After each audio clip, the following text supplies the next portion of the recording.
Hitler a rassuré Hindenburg en ne demandant que 2 postes ministériels pour les nazis. Hitler appelle son gouvernement « cabinet de concentration nationale » pour donner l'impression qu'il ne s'agit pas d'un gouvernement nazi, mais d'une coalition nationaliste. Le soir même du 30 janvier 1933, Goebbels organise à Berlin, comme dans toutes les grandes villes, une retraite au flambeau qu'il veut grandiose, avec les casques d'acier, les SS et surtout les SA. Au Parlement siègent encore 200 députés communistes et socialistes. La première décision d'Hitler est donc de dissoudre l'Assemblée et d'organiser de nouvelles élections. À Berlin, le grand bâtiment du Reichstag, le Parlement, brûle dans la nuit. L'enquête, menée par une police aux ordres de Göring, incrimine un communiste hollandais appelé Marinus van der Lubbe. À qui profite le crime? Aux nazis. Hitler et Göring agitent le spectre d'un complot des Rouges. Göring fait arrêter 4000 communistes et leurs chefs. Mais le Parti communiste n'est pas encore interdit. Car Hitler veut garder une apparence de légalité pour les élections législatives qui doivent conforter son pouvoir. Göring donne sa version mensongère du résultat des élections. Der 5. März bedeutet für einen Mann und eine Bewegung einen gewaltigen Sieg.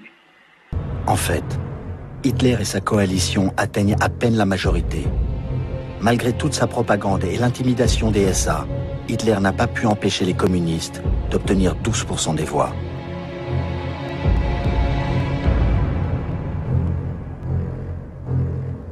Alors Hitler jette le masque et entre dans l'illégalité, avec la complicité de son gouvernement. Il supprime l'élection des députés communistes, les fait arrêter et envoyer dans les camps de concentration d'Oranienburg, près de Berlin, et de Dachau, près de Munich, qui viennent juste d'être installés par les nazis. Ce sont les premiers des 16 camps ouverts pendant la seule année 1933.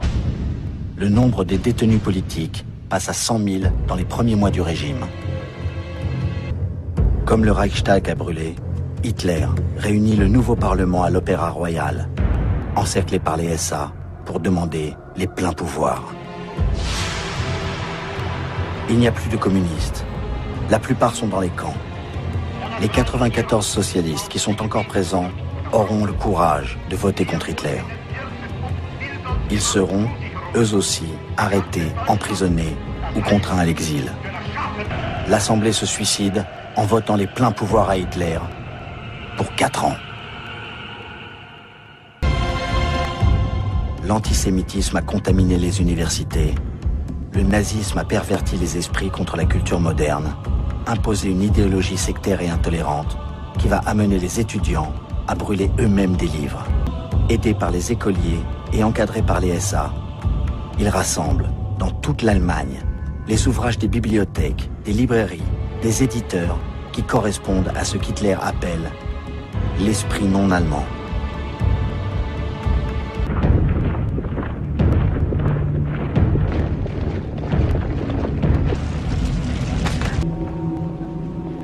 Hitler a supprimé les syndicats. Le 21 juillet 1933, il interdit le Parti socialiste. Le parti nazi est désormais le parti unique. Les opposants au régime s'enfuiront comme ils pourront, où ils pourront, surtout en France. Beaucoup de ceux qui ne partiront pas à temps ou qui voudront rester pour continuer la lutte seront capturés et martyrisés dans les camps. L'immense majorité des Allemands s'accommodera de la dictature.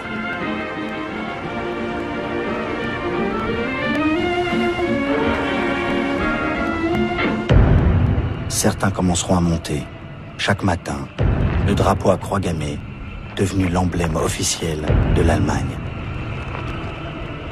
Les autres, une fois la presse muselée, ne pourront plus lire que des journaux nazis.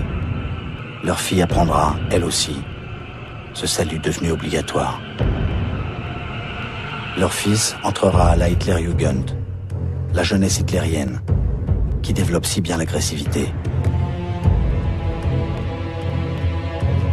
À l'école, Le maître lui enseignera le maniement des armes. Le dernier président de la République, le maréchal Hindenburg, meurt à 87 ans. La démocratie est morte et enterrée depuis longtemps. La dictature continue sa marche implacable. Hitler devient le chef des armées. Son pouvoir est total. Hitler va frapper en promulguant les lois raciales de Nuremberg.